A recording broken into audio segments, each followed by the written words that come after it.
വർഷമായിട്ട് എഫേർട്ടിൻ്റെ റിസൾട്ട് ഉണ്ട്. പടം നല്ല പടം. മലയാളത്തിൻ്റെ ഗോഡ് ലൈഫ് എന്ന് പറയാൻ പറ്റിയ സിനിമ തന്നെ. പൃഥ്വിരാജ് പറഞ്ഞ പോലെ ഒരു കവർട്ടഡ് ഫിലിം മേക്കറിൻ്റെ എല്ലാ ഇതും ആ ഫിലിമിൽ കാണാനുണ്ട്. ഗെയിനേഴ്സിൻ്റെ അവരുടെ എഫേർട്ട് എല്ലാം ഭാഗത്താണ്. ടെക്നിക്കലി ബ്രില്യൻ്റ് ആണ്. ഇമോഷണലി ആയാലും വല്ലാണ്ട് കണക്റ്റഡ് ആവും.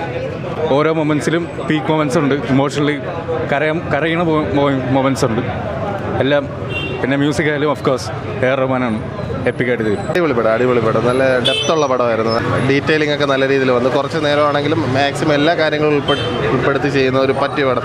പൃഥ്വിരാജൊക്കെ നല്ല റിയലിസ്റ്റിക് ആയിട്ട് കാര്യങ്ങളൊക്കെ ചെയ്തു. നല്ല ഇഷ്ടപ്പെട്ടു. മൊത്തത്തിൽ നന്നായിരുന്നു. ഫിലിമായിരുന്നു. സിനിമയാണെന്ന് തോന്നിയില്ല. നമ്മളും ആ ഒരു ലൈഫിലോട്ടായി പോയത് നന്നായിരുന്നു.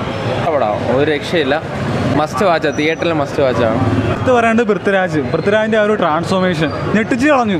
അത് തന്നെയാണ്. പിന്നെ റഹ്മാൻ്റെ ബാക്ക് സ്കോറിങ്ങും കുഴപ്പമില്ലായിരുന്നു. അത്ര എക്സ്പെക്ടേഷൻ ഒത്തു വന്നില്ല. എന്നാലും പടം തിയേറ്ററിൽ മസ്റ്റ് വാച്ച്.